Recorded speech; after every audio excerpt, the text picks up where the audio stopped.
Where's Linval at? He's not going to be back for this game. He's not quite there yet. We're just working him back and making sure that when he does return, that he's ready to go, give his best, and that's where it is right now. Is he still feeling ill? Is it more the shoulder? Is it getting him back in? Just the game shape. Just being out 2 games, and I think when it comes to these issues, we're going to make sure that when these guys come back, that they have their full wind, especially someone that's built like he is, making sure that he's got his full game shape back and all that. So, we're learning a lot as we go, and we're just going to make sure that he's safe and sound. And he's on the COVID list. He is. With the Linval out, is it still the same 3 rotation of Covington, Jones, Tillery? Yep. Those guys will be in there with Bray and Joe. Brandon, during the Pittsburgh game with Najee Harris, obviously with the whole rotation, you guys were able to keep him down to 55 yards. Have you guys thought about maybe limiting Jerry Tillery, Christian Covington, having more of a rotation with some of those other guys and maybe keeping fresh bodies in there and not having Jerry Tillery go 89% of the snaps and maybe bringing in fresh bodies? We're always going to use a rotation with our interior D-line. Felt like really in the way that game went, we got some good breaks in the game, and we want our best guys out there, and Jerry's certainly one of our starters. So felt like he played well in the game, and I like the way he's playing. But we're always going to rotate those D linemen that are in the game, and those guys, Bray or Cov and Jerry, those guys are our best players, and so we're going to put those guys out there, and we expect them to go do the job for us. With Asante, is there any consideration about putting him on IR, or is it because it's a fluid situation you want to have the option of having him on the active roster? Just day to day. He's not an IR candidate. We're just monitoring him closely, but we're hoping to get him back sometime before an IR situation. You get Matt Filer back. What will that mean? Well, he's one of our best players. It'll mean a lot. It'll mean a great deal, and you saw last week what he means to us. I think sometimes you see the value of people when they're not there. And I think he certainly fits that description. And he's had a good week of practice, and he's shown real toughness, and he gives us a really, really good chance for us to be our best offense. Just with Brendan Hymus, I asked you about it after the game. You said we want to wait until he's ready. Is that him learning guard after being a tackle for so long in college and not having played that position since high school? Is it getting more physically ready, mentally ready? Sort of what does that mean? I think it's all of it. I think everything you just said there is a big component of the evaluation, and I think that timeline for every player is a little bit different. And like I said, we do feel like after the bye that he's definitely grown quite a bit, and we feel definitely more confident in his availability and readiness to not just go out there to be able to excel. And not that he's going to be perfect, not that he's going to not have his share of plays where, hey, you show that you're a rookie. But we just want to make sure that when he goes out there, we're comfortable with the decision. And I think that we're really close to that with him. And I think that, that game last week was more of a reflection who was on the other side of the football. And, I just think that at that point in time, that was the decision we felt like was best. But like I said, Brendan's been doing well, and we have confidence in him. And, I think you've seen with all the rookies that we played, we're definitely not an apprehensive group in terms of putting young players out there. We just want to make sure that we put them out there with the best chance to be successful. And so I think that we're definitely getting closer to that with him. And I know that he's ready, in his mind, like he's got that readiness from a mindset standpoint, and hoping that I'm hoping that he gets to show what he can do. Offensive line development is obviously very important, but it's also very difficult to do successfully. How much is there a different calculus for you with offensive linemen in terms of when you're putting them out there, because the development process is just a little bit different than it might be for other positions? It is, Daniel. Anytime you're at the point of attack, that transition from the NFL to college is you cannot minimize the transition, and it's such a physical transition.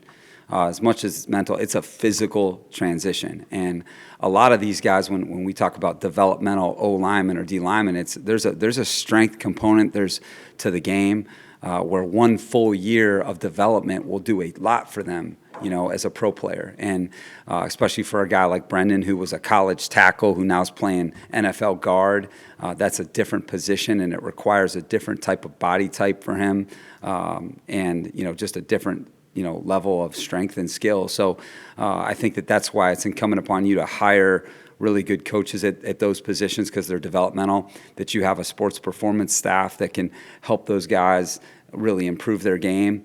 And then you've got to be patient with them, and you got to know that, listen, they're going to be a lot better year 2 and 3 than they are in year 1. And you got to have that long-term projection available for your program. And fortunately here we have full alignment with Tom and JoJo and John and Dean and everybody, where, hey, some of these guys, they're going to be so much better as they go. Right now, hey, just because, hey, they're not ready at the beginning of the season doesn't mean that they're not going to be ready at the end of the season. And so that's what we're trying to do with a guy like Brendan. And I think he's been doing a good job. And like I said, I'm hoping he gets an op to show what he can do.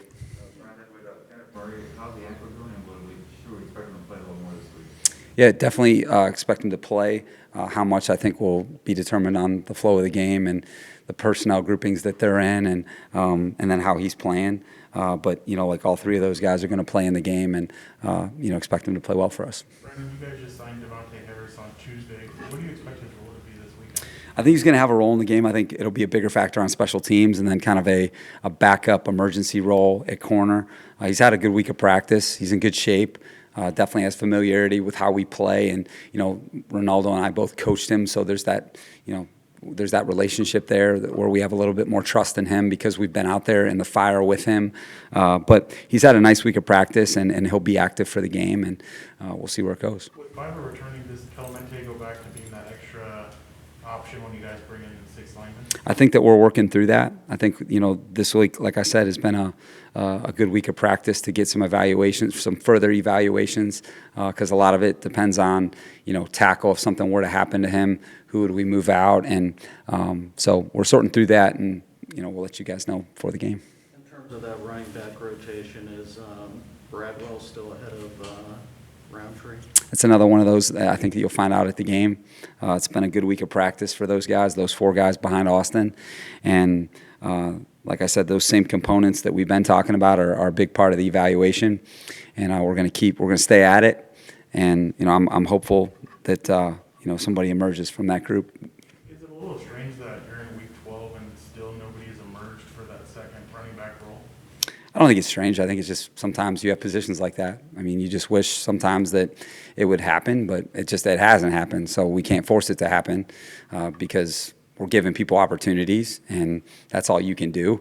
And if it hasn't happened yet, then it hasn't happened yet. So what we're going to try and do the best we can is to put good plans together, again, to put those guys in the best positions to be successful, and make sure that that group kind of complements Austin with a true committee approach until someone takes this and goes with it. And it's just a position. It's just a position right now that it hasn't worked out that way. And sometimes that happens on your team. With Josh Kelly specifically, what do you need to see out of him to give him more opportunities with the ball?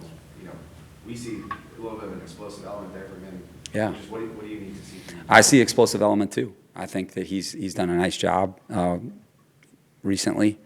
And again, it's moments like that, hey, we're trying to find that consistency of those explosive moments. Justin Jackson had some explosive moments against New England, and he went out. And so what we're finding is, hey, these moments, Larry's had explosive moments.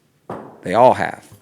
It's who's going to do it consistently, who can we trust in pass protection, who can we trust on special teams, and that hasn't happened in terms of the consistency of reliability and availability. And so we're just going to keep working that position. That's just the way it is right now. All those guys are good dudes, and we're gonna stay with them, and we still have a lot of ball left to play. Brandon, with the tough stretch you guys have had the last 6 weeks, going to a road match when it's a good Bengals team, is it kind of a bit of an underdog role? Do you kind of enjoy that feeling for your team? I certainly don't feel that way. I don't want that mindset on our football team. I don't believe that. I want our mindset to be on the Chargers, not on any external feeling.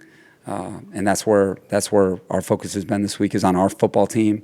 And, we have full respect for their team, but the focus is on our team and making the improvements that we need to make. And I think we've had a good week of practice, and now, we get to prove ourselves against a really good team.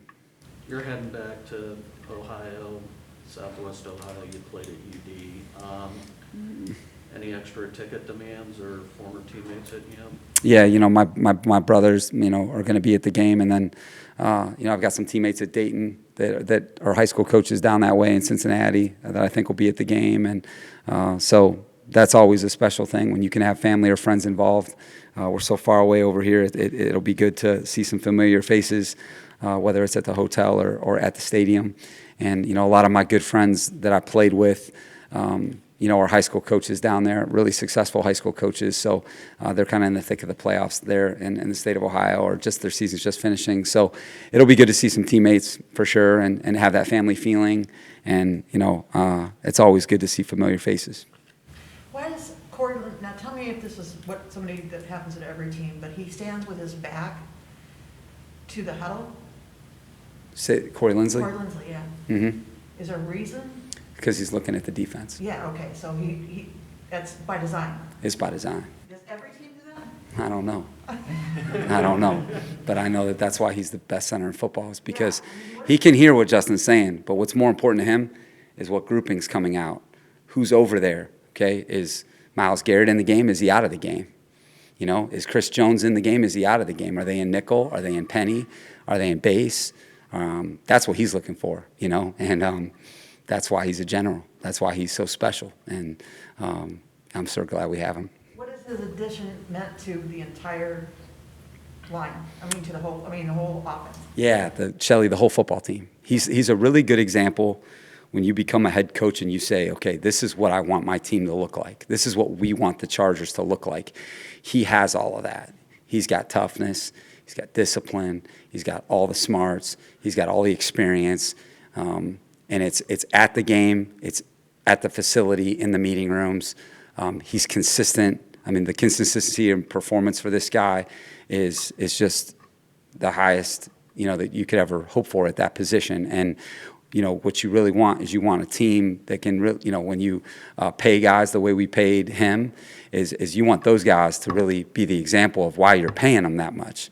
In the NFL, that's a big reality, is, okay, he represents a guy that is worth it in more ways than one. And it's been awesome to join up with him. Like I said, we had played against him so many times, and I had known about him all the way back to, really when he was in high school.